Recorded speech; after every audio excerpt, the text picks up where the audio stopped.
Good afternoon or good morning, and welcome to the Adopt US Kids webinar, Developing Strengths-Based Narratives for Public Recruitment Efforts, Strategies for Leaders and Managers.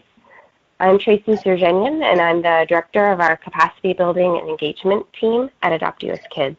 And I'll be co-presenting today with Mary Boo, who's the manager of the Adopt US Kids Family Support Team.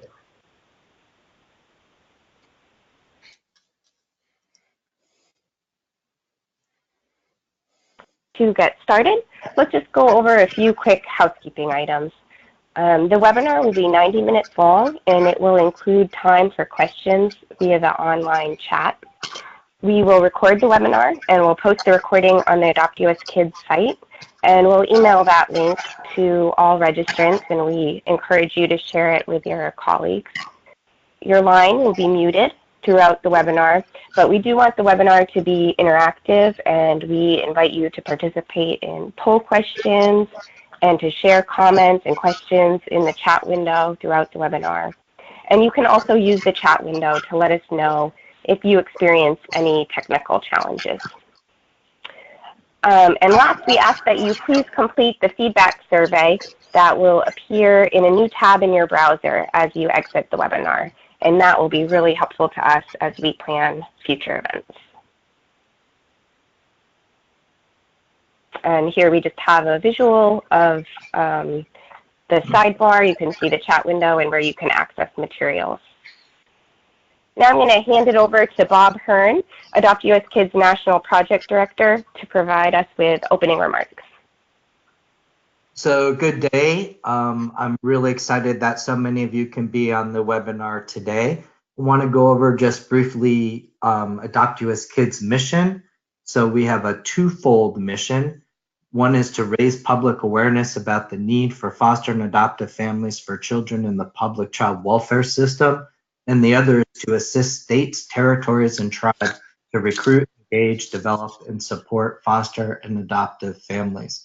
And we do that through various services that we provide, including the Adoptive and Foster Care Information Exchange, the National Photo Listing and website, a national recruitment campaign, our new Minority Professional Leadership Development Program, our Family Support Services, and as today, Capacity Building and Engagement team. So I welcome you to learn more about our organization and to allow us to assist you in meeting the needs of our children. Thank you very much, and I hope you enjoy the webinar.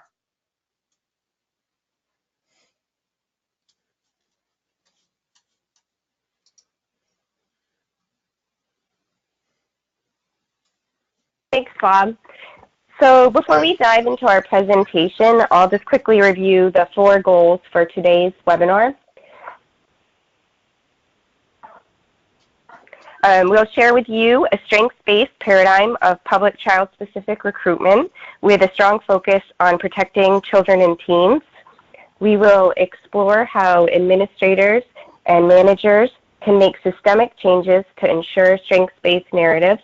And when we're talking about narratives, we're going to talk about public narratives, or those that are available to anyone, whether it's in the newspaper, on a flyer, on a website, or in a art gallery. And we're also going to be talking about private narratives, or those that are shared with prospective parents who've been through training and have an approved home study. We'll cover how response systems may need to change to support this approach, and we will highlight some steps that you can take in the short term and over time to implement or build upon a strengths-based approach. We want to acknowledge that this is a really big topic, and there are a lot of different considerations involved. So we're trying to cover a lot. We're going to get into more detail in some areas than others, and we really want to emphasize, as Bob was saying, that we're offering a lot of resources in addition to this webinar, including a follow-up peer discussion meeting next week, the guides, and tailored support available to jurisdictions.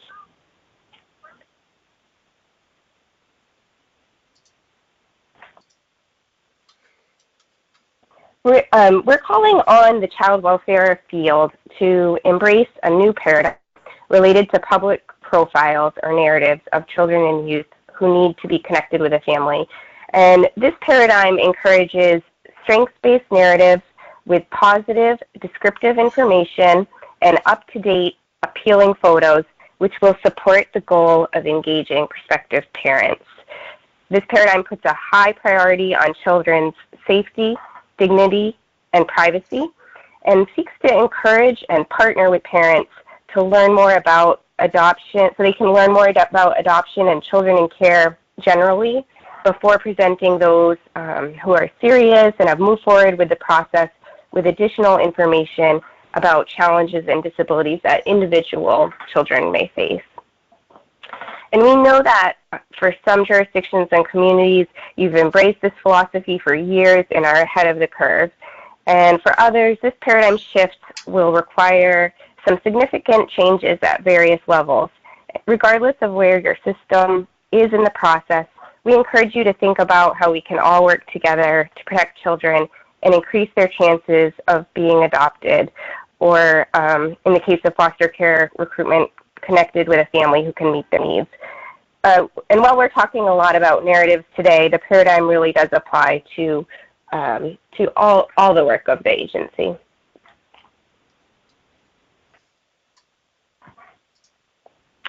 So why is this important now?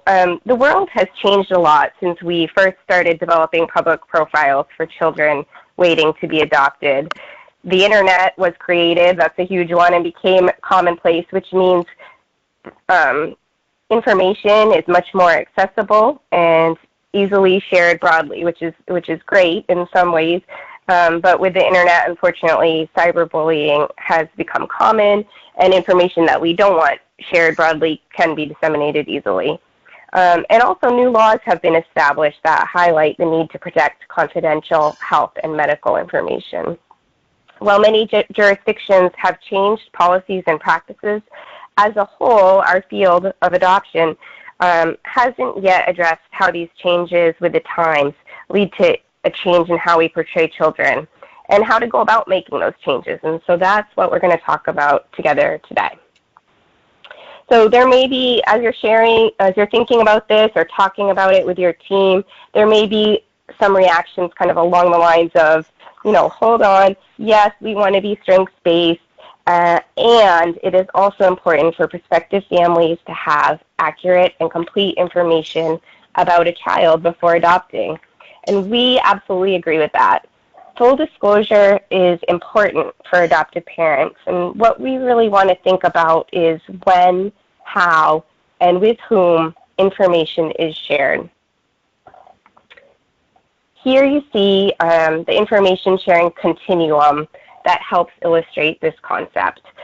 So in the first column, with the public, via public narratives, we're sharing positive, strengths-based information that can help families feel a connection, realize these are kids like other kids, and the outcome is to have them feel interested in adopting and move forward with learning more.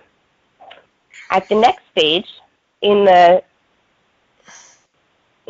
second column, with licensed home-studied families who have signed a confidentiality agreement, we're sharing additional information via private narratives. This can include general and factual information about a child's behaviors, disabilities, and functioning in a variety of realms, along with continuing to share the type of information that's included in the public narrative. At this stage, we can help families consider what challenges they might be able to address and get to know a bit more about a particular child so they know what questions to ask.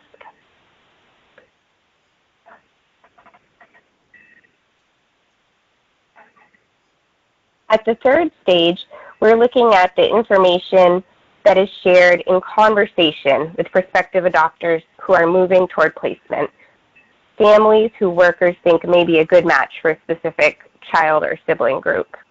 In these conversations, full details are shared, and the goal is to enable the prospective adopters and professionals to determine together if the child is able to meet, if the family, is able to meet the child's needs and can move forward with adoption.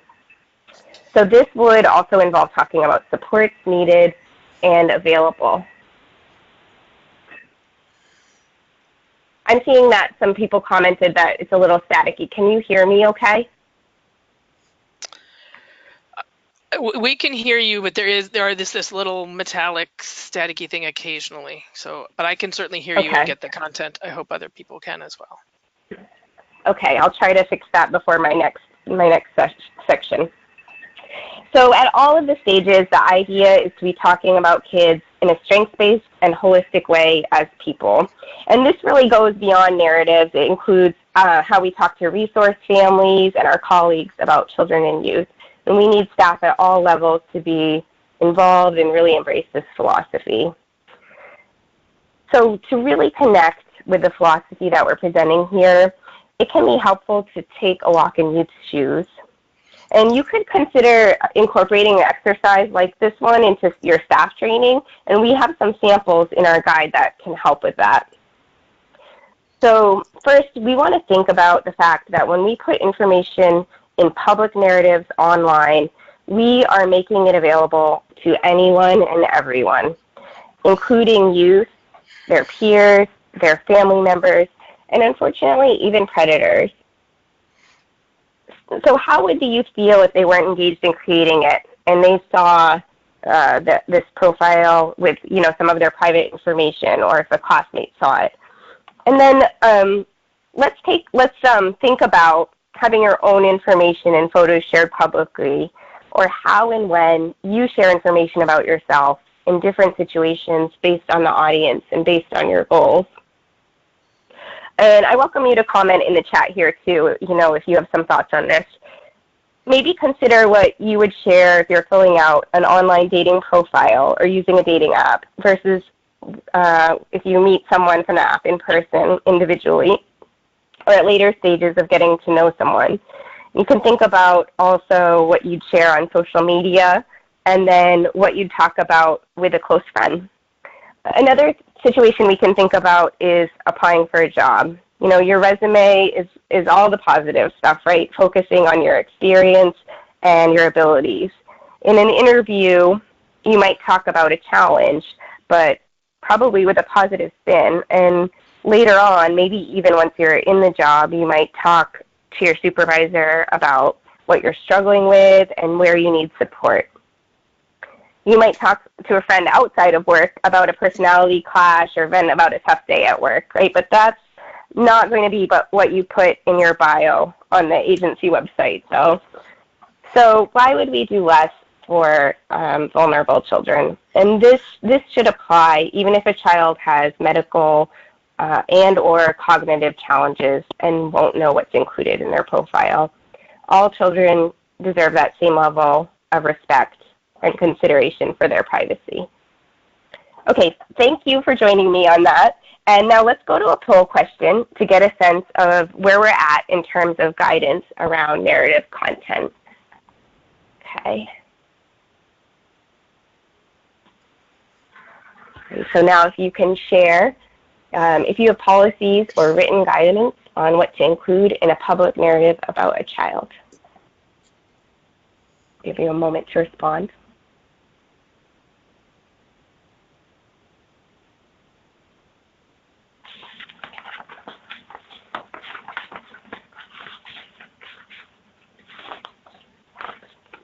Okay. Oops. Did that share? Okay. So we see a lot of you do have policies, some know, and some not sure.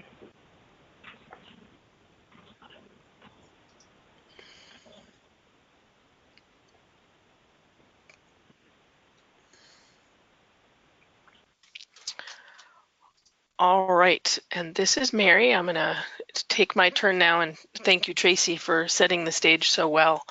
And I'm going to talk just a little bit here about some of the things that Tracy talked about in the continuum, that we share different things in a public profile. And I'm going to do this part pretty quickly.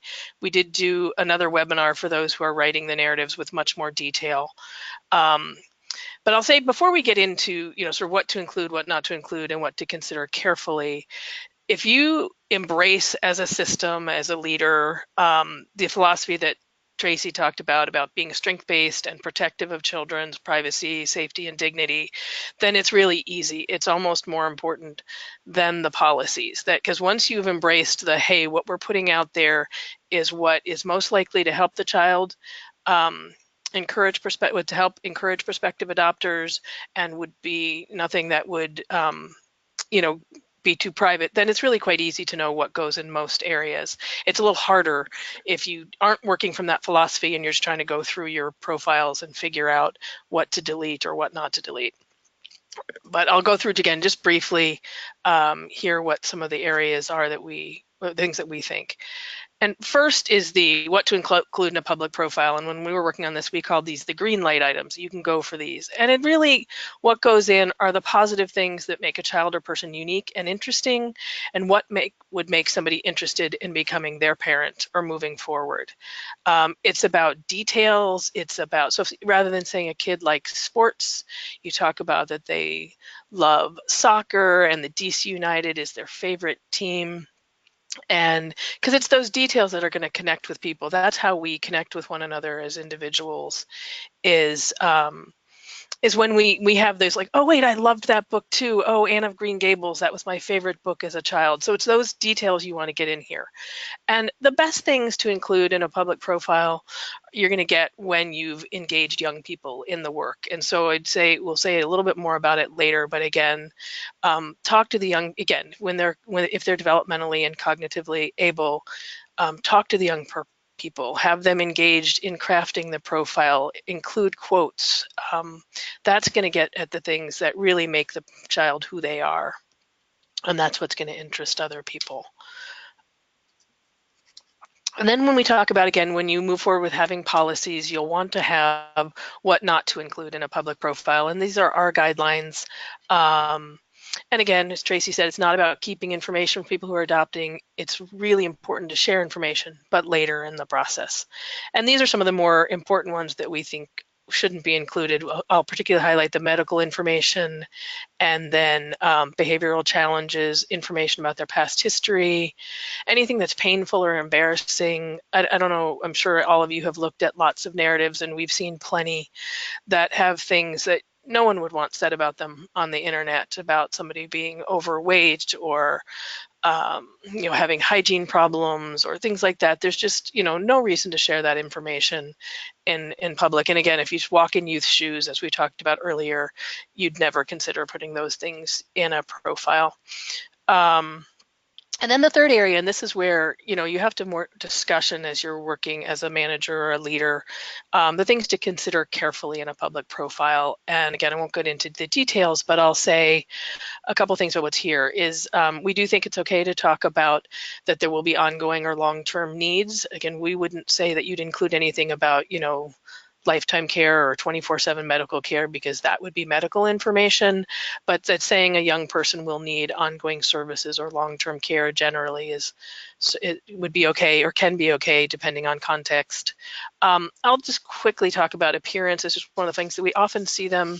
And there are a couple things about appearance. One is that it can seem like that's why we think a child should be adopted. And sometimes it can even get overly positive, so it feels like a sales pitch.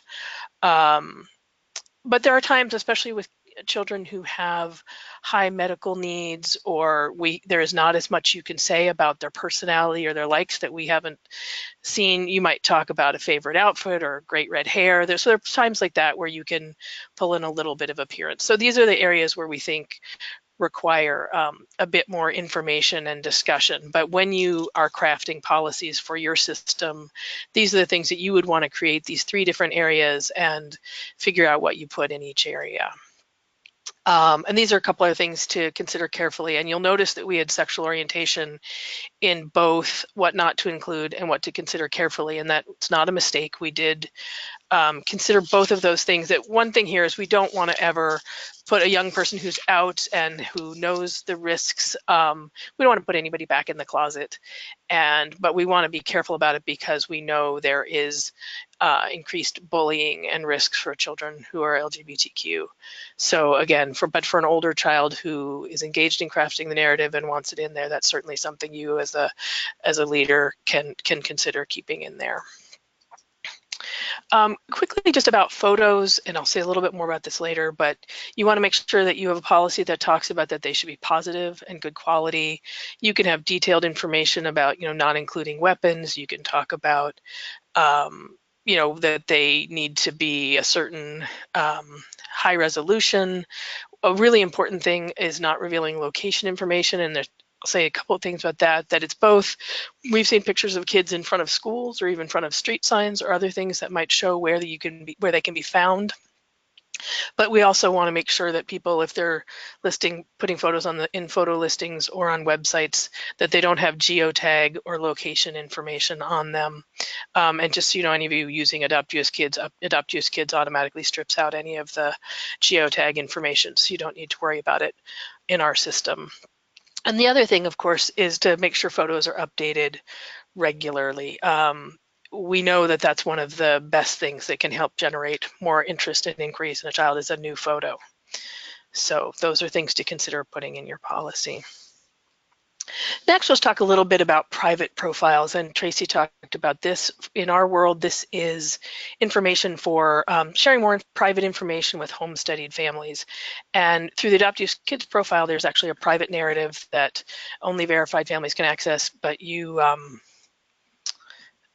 don't have to have it through your home study system. It could be through a conversation, it could be a handout or an email that you provide to prospective adopters who are home studied and are interested in moving forward. And we recommend that you have people sign a confidentiality agreement before sharing additional information so that the prospective parents are part of the team of protecting children's information.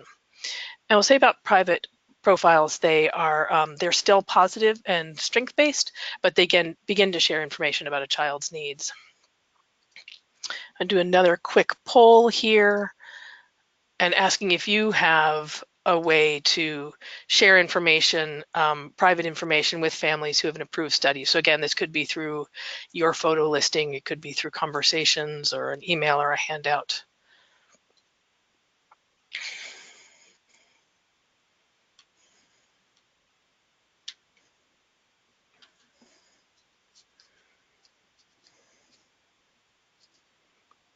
All right, I'll go ahead and close that poll, share the results.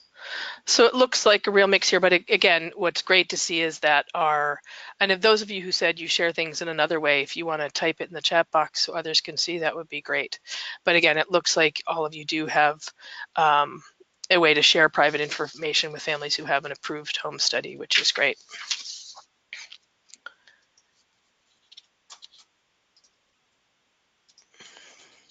So again, in Adopt US Kids recommendations, we still don't think the private narrative is where everything goes. This is where you can start making general factual statements, diagnoses, special education plans. And again, this is not a case file. You don't want it to be really detailed or really hard to comprehend. What you want to do is begin to give prospective parents the information they know they need to see if they might move forward with learning more. It's also a great place to list what skills the type of family should have. So should they have information about medical needs or certain skills they should have, or again, the child's preferences are a great place to put in here. And I didn't mention that earlier. It's one of the things that in the public profile, you kind of want to cast your net wide. And so if the child has said they want to to live on a farm, you might not want to put that in the public profile because there might be a phenomenal family who is willing to take the child to a farm. So if it might have been maybe here in the private profile, you would put it so that families could think about whether that's something that's a good fit for them. And as I said, there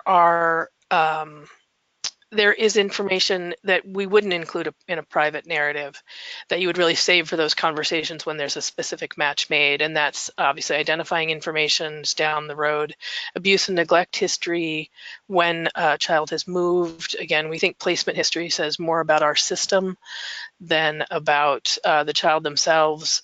Some behaviors that are particularly stigmatizing, such as sexualized behaviors or self-harming, we would recommend keeping those out of the private narratives that are still access to a broader population. You might make a statement about that the child has serious behavior concerns that you will discuss with other families. And we do say, I just skimmed over it, but in the private narrative, you would talk about the level of the child's needs. So if they have high behavioral needs but are cognitively low, low challenges, things like that, so that families can get a sense of where the child is on the continuum. And again, still would have never have negative statements about the child, because even when we're talking about challenges, we're talking about we're talking about a person, and a person who deserves respect and dignity. And now we're going to move into a little bit more, that's for background on our recommendations and our guidelines, and sort of be thinking about where things go.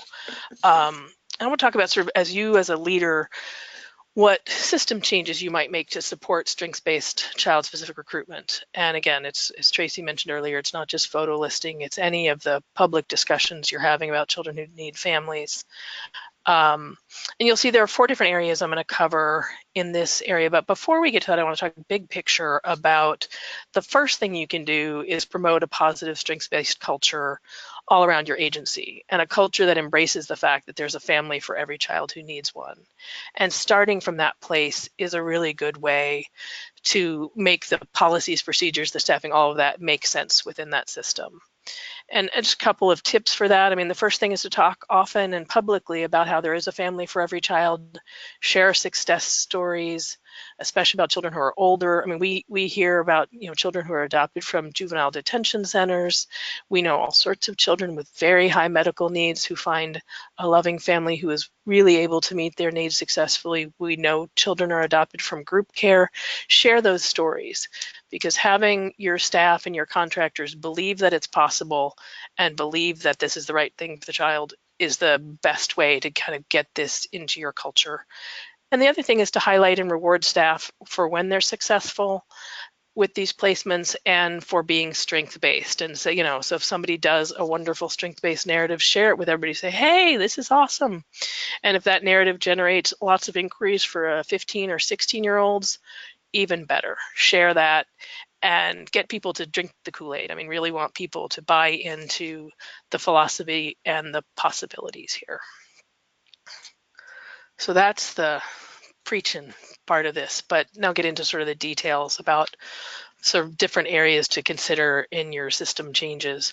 The first is policies and procedures. And the first thing for many agencies to think about is which children are they doing public recruitment for or photo listing, and whether that recruitment is statewide or national. And, we would recommend casting that, to think big picture. It's more, why wouldn't we be doing this for a child? If they don't have a family identified, why aren't we exploring all of the avenues? And there are some reasons not to, and your policies should include, if there are general safety issues, or obviously an existing permanency resource, a relative or a foster parent who's in the process. Yeah, we don't want to publicly recruit for kids who don't need a family or for whom it would put them in more danger.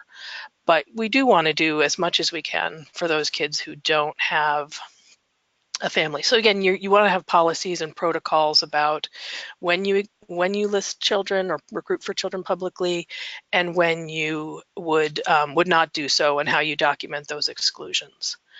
We also think it's important in those policies to think about, if you're saying this child has to be with a 2-parent family or has to be in state. We've seen narratives where it says this child can't be placed out of state because they have a good relationship with their therapist. And I would argue strongly that a relationship with a parent is longer lasting than with a therapist, and that therapist might move. And so really think about any of those exclusions. We've seen other ones that say, a child needs to be placed nearby a particular hospital. And again, maybe they need to be near a hospital, but does it have to be that hospital? So really think about any of those restrictions that you're putting into narratives, and have protocols about those as well. The other thing about which children you're recruiting for is that you also want to have policies and procedures in place for how children will be prepared and supported during the process. You know, it is public recruitment. You're moving forward toward looking for a family for them, and the children, should we want them to be engaged in the process. So it's really important to have policies and procedures that for who's going to have those conversations with children, over what length of time, how you'll protect them, and how you'll include them in the process. It's also a great idea to have your policies address informing foster parents, caregivers, therapists, or other people in case, you know, children are asking questions or have concerns, so that everybody who's involved in the care of the child knows what public recruitment might be happening, and especially if the child has any reaction to it. Another area where you want to look at policies and procedures, of course, is the content of public narratives or descriptions. And I talked about that already. We encourage you to use ours or adapt them. And again, we have a lot more detail. We have checklists you can use for that on the website, and in some of the materials you'll see in the materials tab. You also want policies on what goes in those private narratives we were talking about, and when you'll disclose what information. We encourage you to, we recommend following the spirit of HIPAA and the Federal Education Privacy Act, obviously MEPA, ICWA. There are a number of laws that you want to check with your own legal department about whether you must follow those. We think you should follow the spirit of them, that aren't giving legal advice about that. But those are all things to consider in creating your policies and procedures. The other thing that you want to consider when you're setting up a strength-based system is whether you're requiring developmentally appropriate engagement of youth. We know that having quotes from youth and having details from the youth is a really great way to engage prospective adopters. And so, but you need policies about how you're going to do that, when you're going to do that. And again, whether you're getting information from foster parents or other caregivers, you might have a policy that has young people review their narrative, or even have the option to draft it if they're developmentally and cognitively able. Your process should also certainly, one of the things that'd be really great is to have that case files have to have strength-based and positive information, so that when someone is crafting a narrative, there's information right there in the case file. Too often, case files include only the challenges and problems and what has happened, as opposed to, what the wonderful things are about a kid. And if you have that as an ongoing basis in your case files, then it's much easier to update and craft narratives. Another important policy I mentioned earlier is requiring that they be updated every 6 months or 12 months. Sadly, we know some children wait for a family for a long time, and we see narratives that are years old. That you have a picture of a 15-year-old, but the narrative is still written about a 5-year-old. And we know that regular updates is a great way to generate inquiries.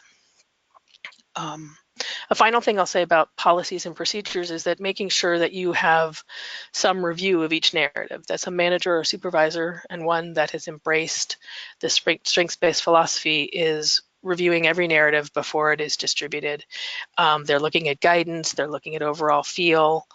And I'd say the other thing about that is that if they have changes to make, that they make sure they share those with the person who wrote the narrative, because that's one of the best way for those people to learn what things do and don't make a really good narrative. The next piece of creating a system that supports strength-based narratives is to think about staffing. I'll say a couple things here. First is to think about, do you need additional staff? If you have had sort of bare bones narratives without a lot of detail, you might need to take a little more time to ask questions of the young people. You might need to, create some forms where people are filling out more information. So you might need a little more staff to dedicate to the effort. And I know that that's a luxury, and but I think it's something that's really important if you want to do this well. And we know it's worth taking the effort to find families for kids. So first you want to think about your quantity of staff. Do you have the right number of people on board to do more? And if you're making changes, do you need to add a staff position?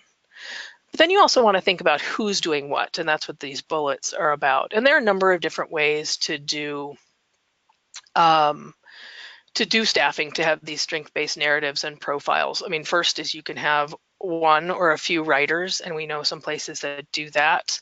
If you have somebody with exceptional writing skills, maybe they would do all of the writing, and they'll partner with a child's worker or recruiter. And they, because again, when you get a really good narrative with excellent writing and some creativity about how it's framed, it really stands out from the pack. And they paint a picture of a young person who needs a family that just is gonna encourage prospective adopters. Another way is you could have one or more editors. So again, if you have some staff who have stronger writing skills, but you can't have one person dedicated to all of them, you could have a couple of people who go through and edit them all. Again, for people who love to write, that can actually be a really fun thing to do. And as other people's work is edited, most people get to be better at the work as they are edited. And so it both can build the skills of the rest of your team at the same time. You might be able to find parent group volunteers or others who are willing to be your editor. As we know from Heart Galleries, lots of people are willing to step forward to help children find a family. And so you might have some volunteer writers and editors who could even help with this piece. Again, you can have another system where the adoption specialist or recruiter creates narratives. They often, depending on how their system set up, your system set up, they may have more time. They may have more time to talk with a young person about what they want in the future, what their hopes and dreams are. They may be the right ones to write the narrative. They can partner with caseworkers when necessary, and then they could partner with editors if needed for writing help. And finally, obviously, you can have caseworkers draft narratives. They often have the most information about a child. And some, of course, are good writers, some are excellent writers, but others don't have that particular skill. So if you are having caseworkers draft narratives, you may want to make sure that they have samples and templates that they can use. And you definitely want to have an editing process if at all possible. And I know I said it before, but I'll say it again, that no matter who's writing them, you certainly want to have a review process, both for adherence to your guidelines, ensuring that overall positive feel, and fixing typos and grammar errors, so that we're doing the best quality work we can for kids. I'm going to do another quick poll here, which is just asking who developed narratives in your jurisdiction. So if you can just let us know how it's working in your agency, that'd be helpful.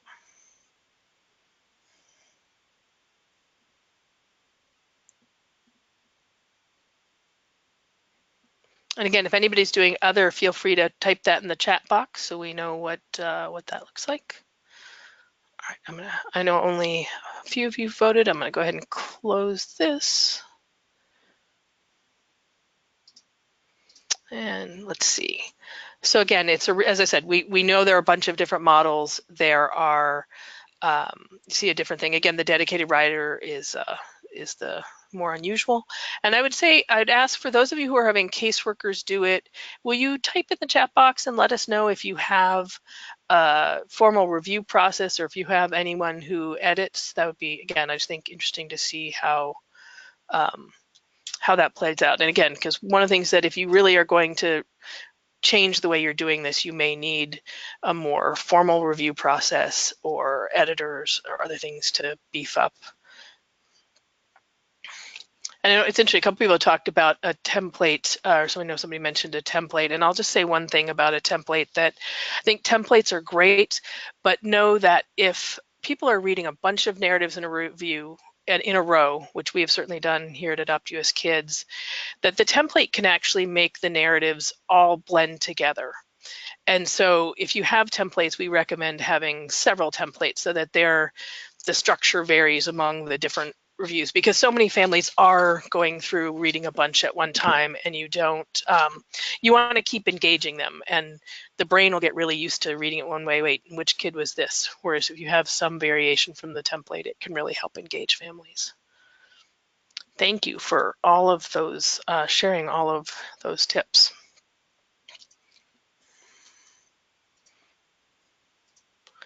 Okay. Next, I want to talk a little bit about training, because that is, I'd say, you have to have people doing it, no matter who's doing the work. If you're making, even if you're making a change, or even if you're just pushing a philosophy, a strength-based philosophy that you already have, training is so important. We know that in many places, especially if caseworkers are doing the work, there's significant caseworker turnover, and people may have seen it done one way and not done another. So it's really important to do whatever training you can for both your existing staff and for new workers. So again, you want to think about, if you're making changes, having training about what your changes are, but also make that part of your ongoing process. So when you think about a training plan, one of the things is can you build it into any ongoing training you have? If you have regular in-services, if you have quarterly meetings of staff, can you build some training into that each time?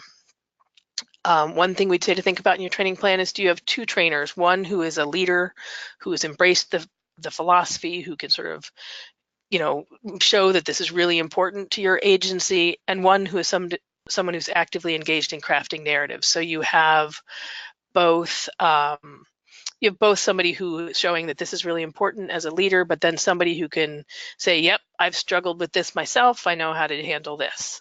Because one of the things that we know from doing training and talking to folks is that we need time in training to have discussions, questions, and examples, and recommend in the training having people bring cases to brainstorm together, let them share concerns. I mean, one of the things, again, particularly for caseworkers, depending on your response system, they may be concerned that, hey, if these narratives are so positive, we're going to be overwhelmed.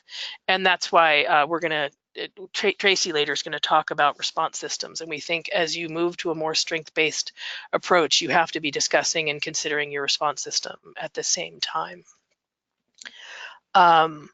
So in terms of content, and I won't get too deep into this, we do have quite a bit of information on the training in a guide we did for leaders. We have some sample exercises, and we can share more information with anyone. And but first, for the content, again, first and foremost, we'd say, again, it's the philosophy. And I know I'm repeating myself, but it's because I cannot emphasize enough that if you have people embracing the idea that your goal is to engage families, encourage them to come forward, and to protect children's safety, privacy, and dignity, it's so much easier to get this right. It's just, rather than knowing what the rules are, if you really know the feel, you're going to do it. Their staff are going to do it the way you intend.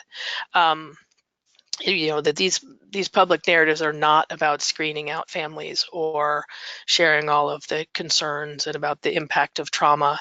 You need to do that as an organization in other information sharing, but it's not part of an individual child's profile. So philosophy, philosophy, philosophy.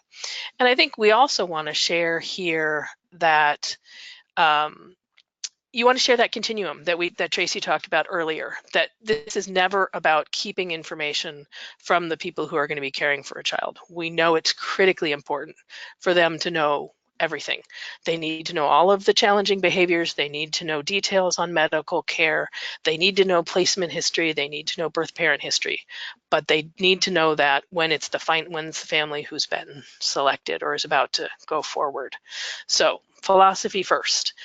Next part of the content is obviously rules and process. So you'll want to go through what is in your public narrative, what can never be in, when they need to ask a supervisor. You want to talk about the review process.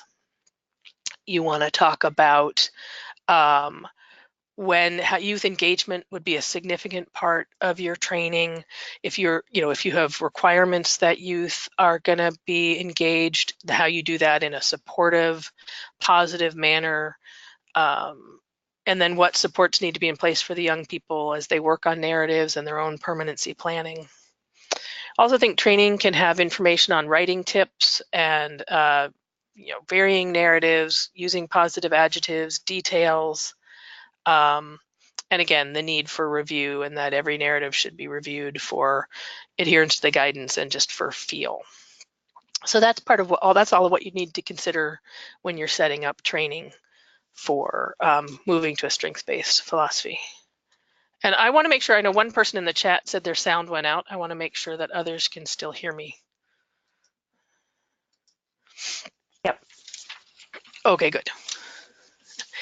All right. And so the last slide for me at this point is, we know that some people do this work themselves in the public agency and others do it through contracts with adoption exchanges and other private agencies. And so it's important as a leader when you're thinking about moving this way to think about, how do you make this part of your contracting process? And I'd say, so first of all, even before we get to the contract itself, we'll say, talking with your private partner about your values and your philosophy. And so if you're putting out a request for proposals, that some of that is in there. So you're talking about it being strength-based and that you're making that case. And then, once you're moving forward with that partnership, you're having those conversations. Because again, you want to be on the same page about what the goals are and why you're doing this. Another part of contracting is discussing about how you'll work together. So again, if you have private agency staff doing the narratives and they're working with public agency caseworkers, you'll need to have pretty detailed discussions about how those partnerships will work and who makes final decision and what needs review by whom. One of the great things to think about here is have a group of public agency and private agency staff come together to identify that process about how the teams will work together. And so everyone has buy-in and has the connections with one another. And again, they could meet periodically to keep doing that and keep seeing it. Are we having any bumps in the road related to the work that we're doing together? The other thing is you can certainly do training of agency and contracted staff together. So even if your public caseworkers aren't doing narratives, maybe they still go to the narrative training, and so they can know that the information that they need to be feeding to the private agency is still strength-based and positive. And so everybody's on the same page as to why you're in this together. And that's sort of setting the stage. And then in the contract itself, you might want to have provisions that talk about what to include and what not to include. So you have specific things in the contract about what goes in and what doesn't. Again, you could have things in the contract about engaging children and teens in a developmentally appropriate way, especially again if you have recruiters or other staff at the private agency working with children, that making sure they're coordinating with the caseworker and what they get to talk to the children about, what they don't. You want to make sure the contract is clear about how often a profile should be updated by both the narrative and the photo. And again, that can be a regular schedule, but it could also be based on changes in a child's life. So if updating a profile for a child who has a different gender identity than was assigned at birth, or whose status with siblings are changed, that you have those updates when those things happen. We talked a little bit earlier, your contracting requirements can also have requirements with photographs. Could even require partnership with professional photographers to ensure the best outcomes. Could also talk about that, siblings must be photographed together. And you can certainly include information here again about removing geotags and any location information. And then the final thing that you might want to have in the contract is roles and expectations, including whether the public agency is reviewing and what the quality assurance process is. And what will happen if there's not adherence. So you want to make that part of the contract as well. So those are some of the things for you all to think about as you move forward in different areas of creating a strength-based public recruitment system. And then I'm going to turn it over to Tracy to talk about changes related to the response system, because as we know, the whole goal here is to encourage more families to step forward and have more perspective and more actual adopters. So you have to think about your response system as well.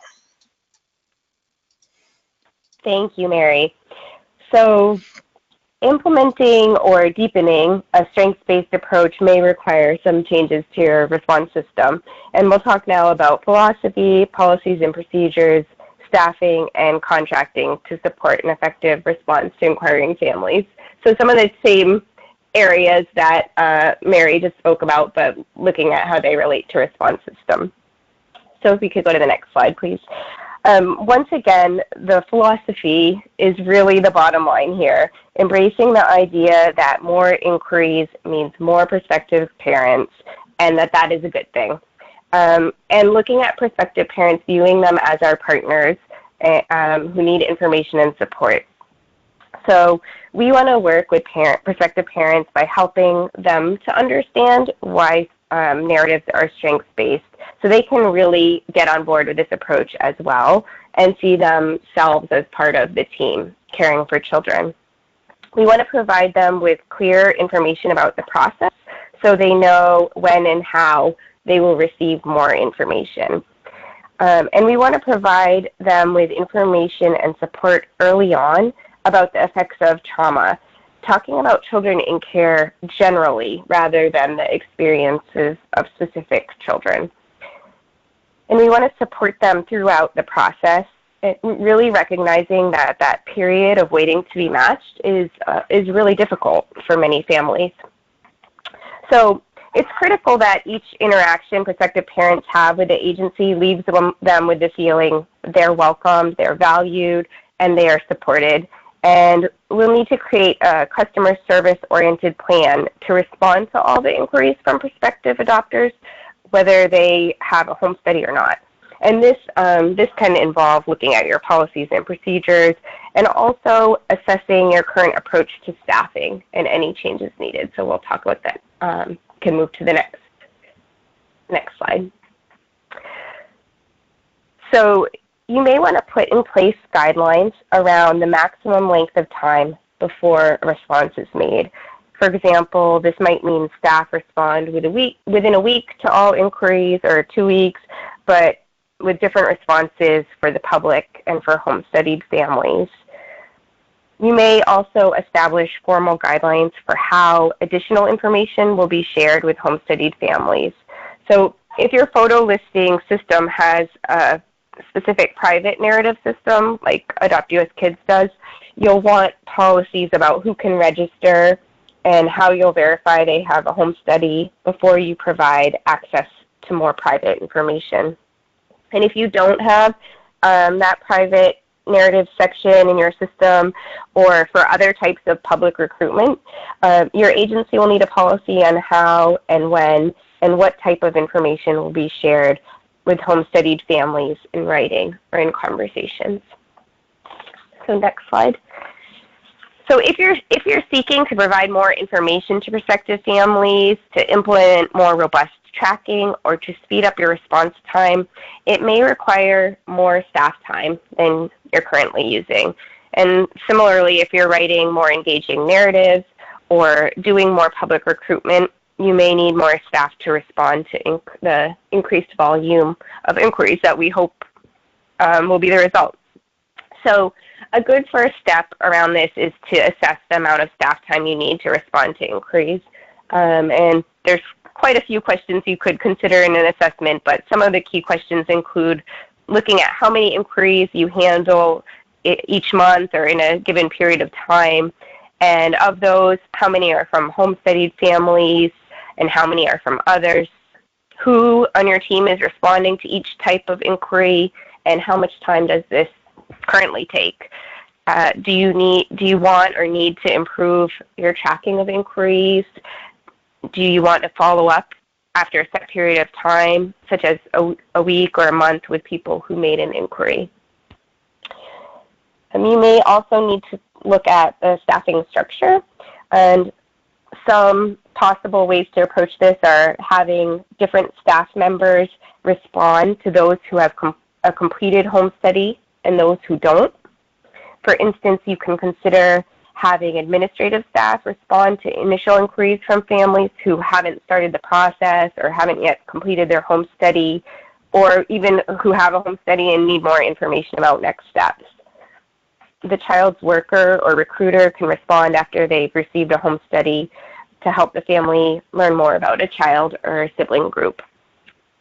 Another idea is you can have trained volunteer volunteers or paid adoptive parents respond to inquiries. And this can be a great approach if your goal is to share more information with prospective parents and encourage them in the process and help them to believe that they can adopt a child. You know, hearing from somebody who's done that. You can create adoption ambassador or specialist positions to help prospective adopters early in the process. And no matter who you have responding to inquiries, they're going to need training. So we need to make sure those who are responding are prepared to engage families and have the information they need about what to share and what not to share. And the thing to think about is what tools or resources or training that they're going to need to do the job effectively. Prepare staff or your trained volunteers or paid adoptive parents to provide families with information on kids' needs based on your data, and as well as information about family success factors and how the process works. Next slide, please. Private partnerships can play a big role in helping public agencies respond to inquiries. And contracts, as Mary was talking about, contracts can be an opportunity to really get specific, and it's also an opportunity to communicate your values and philosophy to your partners to make sure you're on the same page about how they will put into practice, put these things into practice in a way that demonstrates the importance of customer service and how you respect prospective adoptive parents. So it might include having contract requirements around timely response to all initial inquiries, looking at how quickly staff must respond to specific inquiries on a child from a home-studied family, or how they connect the family with the child's workers. Contracted staff might have designated protocols to check if the child's worker has responded and to help make any necessary connection between the prospective family and the responsible worker. Your contract can spell out when staff can share information that wasn't included in the public narrative with prospective adopters and which information is shared with whom. So how that continuum of disclosure will be put into practice. Before a home-studied family receives protected medical or educational information or other private information, you may require them to have the prospective family sign a statement agreeing to keep the information confidential. And contracts can also cover any data collection or evaluation that's required to assess the services provided and help you to have a sense of the outcome of your efforts. Next slide, please. And back to you, Mary. Back to me. All right, and now we just want to talk about how two different jurisdictions do both the narratives and the response system. And again, many of you may do things in the same ways or really good ways. We're not, trying to call out which have been things that we want to make sure that hey, this works in practice. And so first we're going to talk about Kentucky's Special Needs Adoption Program, and their photo listing is handled by the state agency from a pretty centralized perspective. And then when they talk about developing narratives, first they set policies and practices. Their goal is to have strength-based profile that the child or teen would be pleased with if they or their peers saw it. And their interpretation of HIPAA prohibits sharing of any medical information, and the Kentucky staff are really careful about protecting confidentiality. So they set those policies and procedures for what goes in. And then they share information with new staff through, they get worksheets and sample profiles that talk about language to use, language not to use. They explore how to shine a positive light on each child being featured. And then new staff shadow experienced recruiters as they are gathering information and writing profiles. So they get to learn on the job. The narratives are typically drafted by a recruiter. Most often by a recruiter who's working with the child. They have again, when developmentally and cognitively able, they have conversations with the child or teen. And if it's done by a recruiter, they share the information with a worker. and to make sure any new information is highlighted in a positive way. And then they have one of their regional adoption specialists review all narratives, so they have that review process in place.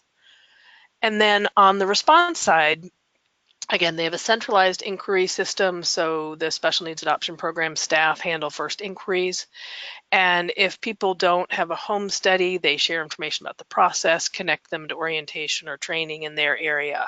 And they let them know that they let the prospective parents know they won't get more information about a particular child until farther down the road.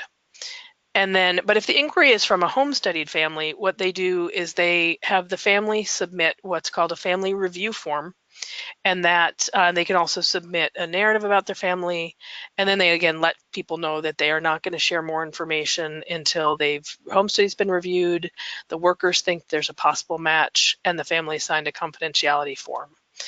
And that family review form has information about what the family can handle. And so that is a way for them to see if this is a good fit before sharing more information. And if it is a good fit, they go forward and they connect the family they share the family's information with the worker. And if not, they still try to engage the family so that they say, well, this might not be the child for you, but there is a child for you out there. And again, one of the things that it really, when we were speaking with Kentucky doing this work, that their philosophy is, more inquiries is a good thing. And we really want to have more people, and they have definitely seen their photo listing and their narratives find families for kids that would otherwise not have had a families from other states. So then the other place we want to talk a little bit about is Michigan. And they do it a little bit differently. In Michigan, it's the Michigan Adoption Research Exchange does narratives and helps with response. And what they do is they have a communication specialist who works on all narratives and really brings creative, good writing to the narratives, and they gather information. They use forms that the workers fill out, the child can fill out to get quotes. So they have a specific, forms to help them gather the information they want. They also solicit input from foster parents and professionals who work with the child. And so that's how they work on their narratives. And then on the inquiries, they have a process where MARE is part of helping workers. They're the first to get inquiries, and so they handle the responses from non-home studied families, getting them more information about the process and connecting them. And then if there's a child who's getting a lot of inquiries, MARE can also help the worker respond and handle it so you're not overwhelming a caseworker with too much information. And one of the things I'll say is they also have information. They have policies in place in Michigan about how long the response can be, and how long for a home studied family they have to respond. And so MARE can help follow up if that response isn't happening, so that they can stick with those timely response times. So those are just a couple ways that jurisdictions do it. And now I'm going to talk just a little bit about evaluation. So again, if you're just thinking about making changes, it's a little early to think about what evaluation will look like, but you want to be thinking about it from the beginning because you want to have your baselines so that you can compare over time to see if you're making a difference. And again, we have a bunch of slides in here, and I saw Alicia put up the link to the administrator's guide. There's more information on there on evaluation, but I just want to go really quickly through a couple of things that you'd want to be thinking about your data. So if you're considering featuring more children as you're moving forward, you want to look at who's being photo listing now. Are there children for whom you're not doing public recruitment? And if not, why not? Does that make sense based on your policies and practices? You want to be looking at that now, and then if you implement changes, you want to see did you make a difference? In terms of whether your narratives are strength-based, you're going to do an initial, one of the things that we'll talk about you can do is do a review of your existing narratives. Well, how many of those have information you think shouldn't be in there? And what types of information is there? That's good for you to figure out down the road. Are you doing better at that? And next, you want to look about how often is their narratives photos updated? Is that happening as often as you'd like? And then again, an important part of the evaluation about your process is what are the challenges staff are having so that you can come up with supports, whether supervision or training, to help staff deal with those challenges. And again, some response system, same thing. You just want to be checking, are you getting a lot of inquiries? Are you responding in the timely manner? And what your follow-up process is. So that's about data you get on your process. But as you're making changes, you of course want to look at outcomes. And so one of the things, did you, are inquiries going up as you created better narratives and photos? And then do you have, as a result, do you have more prospective parents moving through the process? If you can use tracking forms, can you tell where families are dropping out in the process? Is it after training or after licensing? Do you need to add more supports and follow up to families to keep people engaged while they wait? So I think, and again, this, one of the things we've heard from lots of jurisdictions is that updating photos or adding videos, generating inquiries. That's something you want to be tracking if you're moving to having more videos or better photos. Does that correlate with better, more responses from families? And then, of course, does getting more inquiries correlate with higher adoption rates? Are the things you want to be looking at. And again, so obviously you want to look at, do adoption rates differ for children with similar characteristics but different recruitment plans? So are children that you're doing more recruitment for, is that achieving a family for them? You want to be looking at that down the road. So I'm going to go, again, response system, you want to have a system that tracks your inquiries, figuring out if they're going up as you do more strengths-based recruitment. And do you do a satisfaction survey to people who've responded? What did they think of your response? Did they get the information they needed?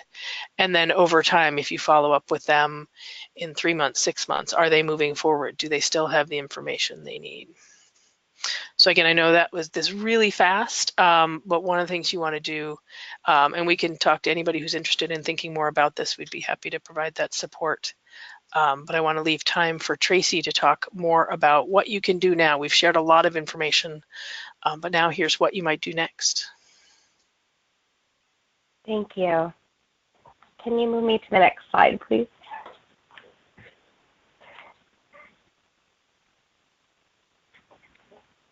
Oops, sorry, the previous one. Thank you. So like Mary said, this is a lot. And we know you and your staff already have too much on your plates. And this is going to take time. And so we want to kind of break it down a bit. So in addition to developing a longer-term plan, we want to share with you some ideas for smaller tasks that you can do soon. So one is reviewing your current narratives to really get a sense of where you're at now. It can also be an opportunity to, as you're looking at the narratives, to identify, are there specific challenges or training needs that you're seeing? Second, identify and correct any immediate safety and privacy issues. And this may be something you need to assign to a specific person or to a small team. Maybe you're able to do a keyword search to look for, words that would lead to concern. And there are different ways to approach this, but it is really an important short-term step. As Mary mentioned earlier, in reviewing profiles, we've seen some really scary stuff, narratives that have included really violating information, full date of birth, name of school or treatment facility or place of employment, sexualized or aggressive behaviors, medications. So we strongly encourage you to make a plan and set a timeline, get that kind of information off the internet as quickly as possible. And that's really something hopefully we'll all be doing together. It's also, within a month, you can begin to engage your team, share the philosophy and values that we've been talking about today, share some sample narratives that you like with staff to give them a sense of what they're aspiring to with the profiles, share the Adopt US Kids guidance on developing narratives and the webinar on developing narratives, and begin to identify barriers and concerns that they may have and to talk about those and see how you can address them.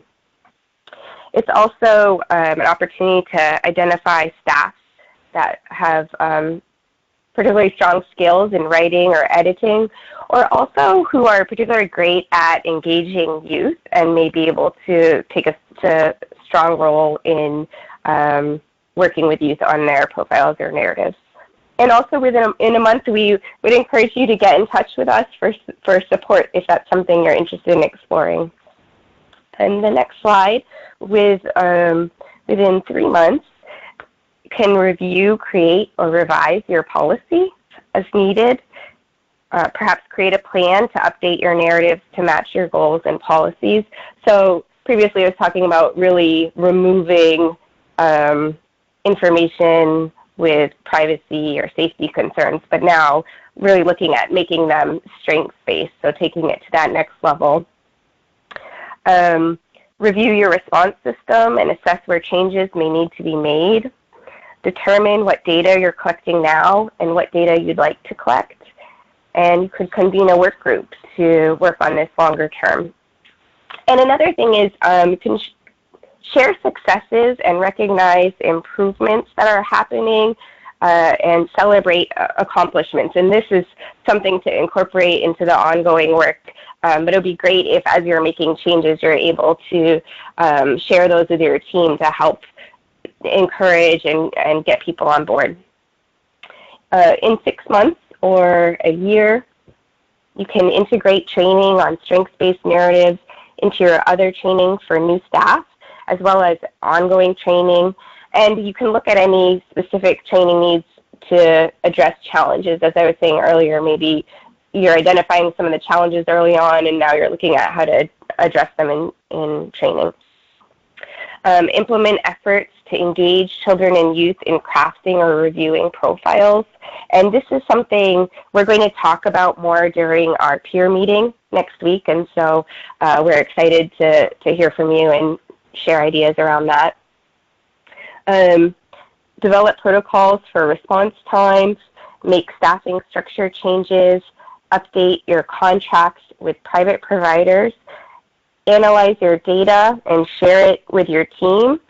And I think we really want to look at this as an ongoing process. So how can you continue to assess and strengthen your policies, adjust to changes in the populations of children and youth in care?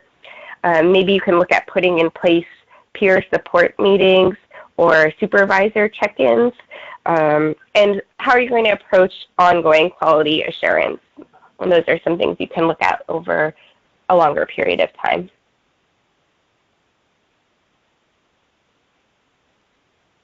Great, so I think now we're ready to move to some questions. Great. So this is Alicia Groh. I'm a consultant with the Capacity Building and Engagement team with Adoptive Kids, and I'll facilitate this and just pass along some questions to Tracy and Mary. So one of the questions that came in is, are there sample policies or recommended policies available? And this was, Mary, probably for you when you were presenting about setting policies and procedures on what to include or not to include in narratives. So are there samples we can point people to? Right, so we didn't create them as sort of your formal policy, but that certainly is the intent of the guidance. Under your materials tab, you'll see a link. Both there's a PDF of a full document, and then the Adopt US Kids website has information where we talk about what to include, what not to include, and that is certainly what we think you can adopt as your policy or adapt it based on your own system's rules. But so it's not written as a formal policy, but those items about what to include, what not to include could become your policy.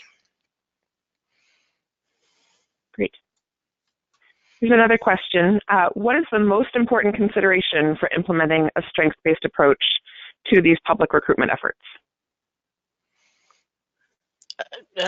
I'll say, I think Tracy and I would say the same thing, but which is the philosophy. So I just think, and we think about this a lot because we've been through, some of you may know, Adopt US Kids has gone through a process of reviewing all of the narratives on the website and highlighting those with serious concerns. And it's actually quite difficult to go back and a narrative that has a lot of negative information or private information in it, we can go through and edit it and make suggestions. We don't make the edits ourselves, but we reach back out to people who posted them and and we make edits. And I just say, when you're doing that, it makes it so clear that if from the beginning you embrace the idea that the narrative should have positive information that makes somebody want to move forward to adopt this child, that stuff would never be in there. So I'll say again, philosophy, philosophy, philosophy. If you understand that the public recruitment is about putting a child's best foot forward, then the rest actually is much easier to come. So now, Tracy, I say more about that. But I agree. I'm on the same page with you on that, and that would apply to. I think the other thing is that would apply to all the work of the agency. So we're really looking at public child-specific recruitment here, but it's really a organizational culture that we're talking about.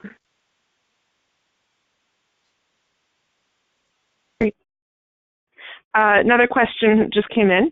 In the written materials that we sent out to the webinar attendees before this, it says we advise not to use the statements such as would do best in a two-parent home or would need to be the only child in the home. What are some alternatives to write in the profile if this is a requirement that was made by the child's worker? I don't know which one of you wants to take that, but I'll let you battle it out. I'm happy to, Tracy, unless you want to. Sure, please. Okay, so I'd say first of all, would do best in a two-parent. So I have two things to say. So again, this webinar is really for leaders and managers, and I hope so. It's a requirement by the child's worker. I hope the system doesn't have the child's workers requiring what goes in and out of a narrative, because I don't think that's the best place to have individual caseworkers deciding what goes in narratives or what doesn't. So I think that, again, that's not what belongs in a profile. And I'll go back to philosophy. If you go back to the philosophy of we want to encourage prospective adopters, we don't limit those. I'll say I'm going to have two different opinions about the two different statements. So would do best in a two-parent home, I would say we don't know that. And I think that is such a fallacy, and something I feel strongly about, that it's about the support the family gets. And we don't know that a two-parent family is necessarily going to be better. If a single parent has the support they need, they can parent kids who have some very significant needs. So again, I think that's a bias that shouldn't be in there, and we never know which family, that a child will do best in a two-parent home. So that one I think is a little bit different. In terms of would need to be the only child, again, that's really good information to share down the road when people move forward. So I don't think there are alternatives to write that, to be honest, in a public narrative, because the public narrative is about what's great about the child and encouraging people to step forward. So I know that's not necessarily a helpful answer, and if your system is one where the child worker does get to insist what's in there, then again, I would say that's maybe a discussion you can begin to have. You can bring it to workers and have group discussions about where you share which information. And again, and we know that caseworkers may be saying this because they're worried about the inquiries that they're going to get. So you also have to be thinking about, do you have some level of response? Again, one of the things we like about the Kentucky system is that the family would fill out the form, and if they have other kids, then they wouldn't be considered. So you can have that that filter that is still not making too much effort on the worker. You're having the family give more information. So again, I would say I would turn it around and to make these are really system changes than less about rewriting those phrases in a narrative. Okay. Another question here.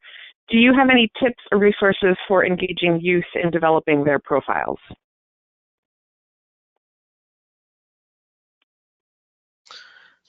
That's such a good question. I think we have a couple of things in the guidance that we did. We created questions, and we have a little information about making sure that the people who have a connection with a child are the ones doing the work, that it's never about, here I'm going to sit down with a kid I just met and do an interview about this really important things. It's about having patience, letting kids, being with kids while they're doing something fun. You can see what they like to do. Again, there are staffing implications in terms of, making sure your staff have those skills, have experience working with young people. anyway, we also have, as I said, I think a list of questions in the administrator guides. The Michigan, we have some samples of those documents I talked about, like what I want people to know about me. So there are some things in there as well that are helpful to engaging youth. And I guess, as Tracy mentioned, we definitely will be on next week's peer-to-peer call. We're going to have some folks with Northwest Resource Associates talk about what they do. They do very positive youth videos and engage youth very actively. And we think they can share even more information than we have. Mm-hmm. Great. Well, those are all the questions that came in through the chat during the webinar. So I guess we can have one last call out to the group if people have any last minute questions they want to send in by chat. You can do so right now, but otherwise, Mary and Tracy, I'll hand it back to you. I don't see any more coming in, so. Okay. Mary, I did see a question in the chat about when confidential narratives would be used. Is that something that you can touch on? Sure. And so in the Adopt US Kids system, and it may be the only one we know of that has this, has a confidential level of narratives. We talked about public and private. And confidential is when we share information with the child's worker. And that's where some of those additional details we talked about not going in the private narrative can go in that confidential narrative, so that workers can have the worker-to-worker conversation as they're figuring out if a family is a good fit.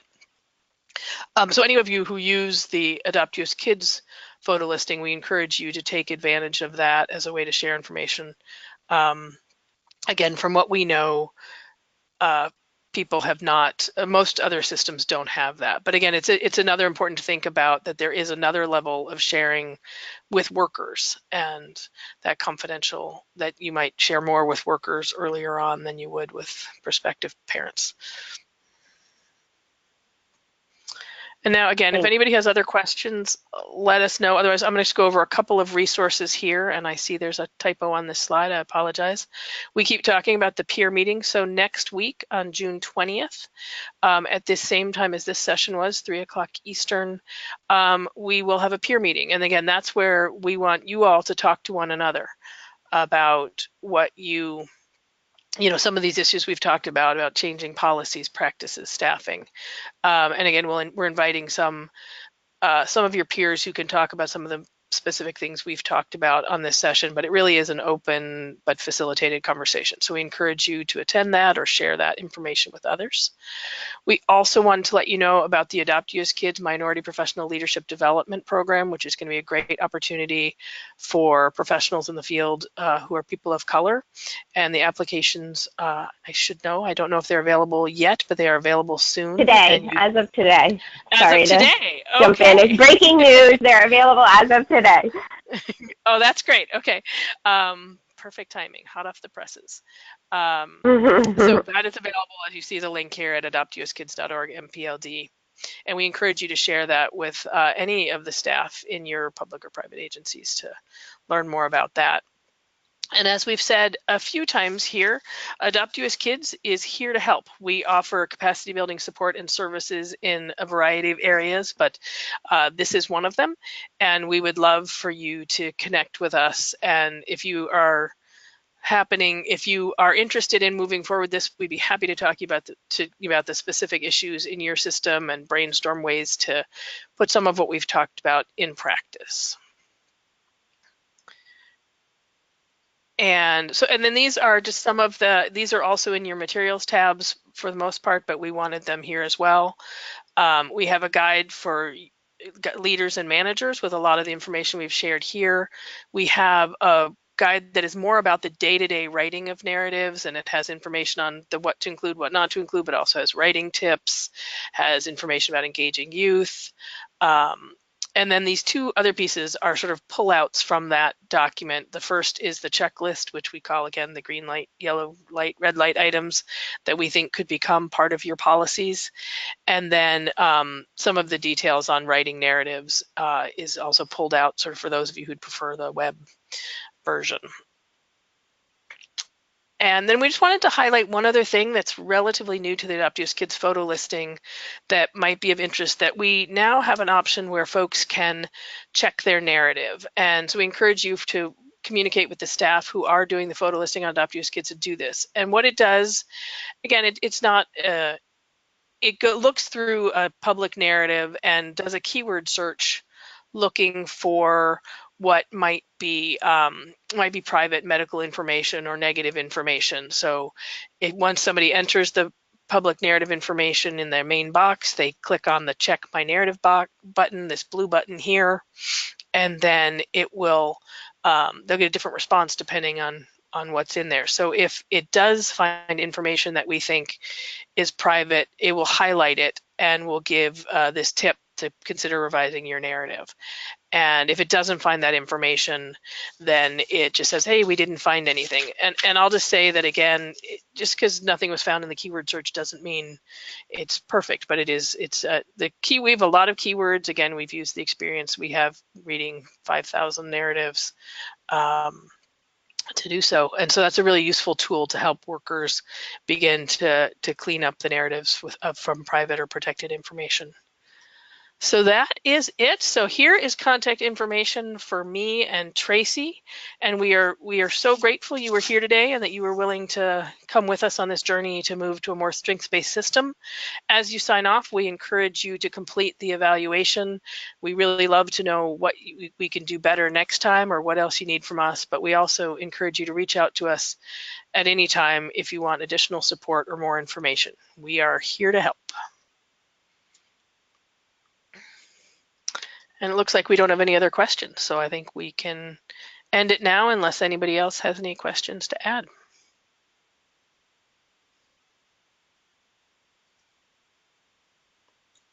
All right, thank you very much.